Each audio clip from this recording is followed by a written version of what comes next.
I'm standing in a rather wonderful room here at Taylor's Port in Porto. This beautiful house is something I'd like to find out more about. And Adrian Bridge, who's the managing director of Taylor's, is with us now. It looks very lovely indeed. Is this yours, Adrian? Well, no, it isn't. But it's the family house here that has been historically used, for the last 3 centuries. Today, nobody actually lives in it. We use it to serve dinners.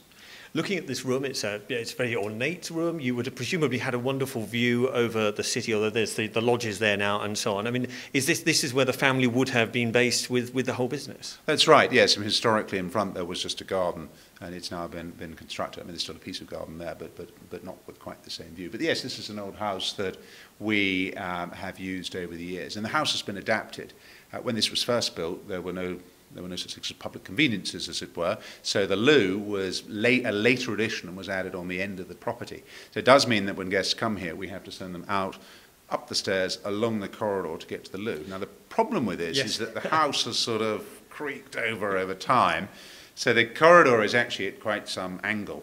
And very often you send people off and they come back and they sort of take one look at their glass and think, oh, I must have been having too much. But actually it's nothing to do with that at all. It's the corridor. They sort of crab down the corridor because the corridor is at a hell of an angle. This wasn't just fortified wine, it was very fortified wine. Speaking of how port is used, often we would have it at the end of a meal, perhaps people have it with some cheese or something. Some of the traditions of port go back over many years, the passing of the port, the way it's passed and so on. And formal toasting as well is something that I hadn't remembered is part of the port tradition. Well, very much so. I think, port has this wonderful tradition of being used at the end of formal meals, and of course nowadays has, wonderful informal uses. It doesn't have to be always that ceremonial, but it still is.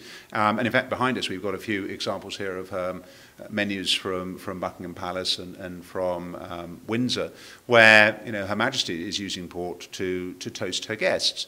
And I think this use of it at the end, this loyal toast, is a wonderful tradition. It's a wonderful way to sort of finish off a meal.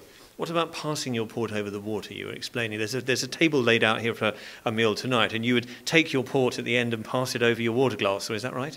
Well, that is whether it's true or myth, we don't know. But certainly in the Stuart times, it was said that a lot of the people who were asked to make a loyal toast to the monarch very often raised their glass over the water glass in order to say they were toasting not the monarch, but the monarch over the water. It's an interesting story. Let's wander down and have a look at the books here, because one of the things I find fascinating about this house, you could do a Jane Austen costume drama here. That's the style of the house, and with these pillars in this large room laid out with this great big dining table for presumably a dinner that's going to be happening here, something like that. Well, that's right, a dinner probably happening later this evening. We do still use this house to entertain our customers, but as you say, it's very historic. This in fact dates back to the end of the 17th century, and so we have got, if you like, all the historic features here.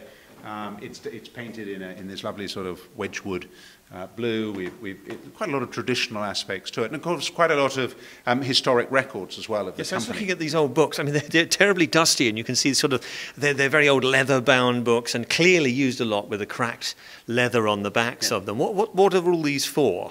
Well, nothing wrong with a bit of dust after all, but these are letter books, so these would have actually recorded the correspondence of the company. So if you think in modern terms, you type a letter, the copy is on the hard drive. Here, meticulously, somebody would have copied out a letter into this, and this are the company records. And indeed, over here, for example, I've got pulled out a book that shows sort of the accounts of the company, and I mean, I've sort of opened it here as on a page that is from in fact, this whole booklet starts in 1839, but this is recording. It's a huge book. It's like an old atlas, isn't it? Well, that's right. Thicker. And so, but all it is here is recounting various movements of cash. This, in fact, is 1850, and it's and the various different months, and it's just moving between that, showing in this beautiful copper plate handwriting the various different movements of the finances of the house. And indeed, some of the purchases of wine, as we see here, to the various casks that are going in, purchases of wine and those movements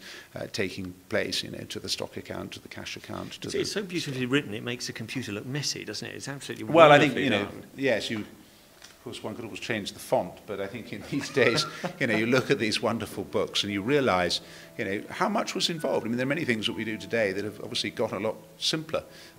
Making the port hasn't changed since this time, but keeping the records has got easier.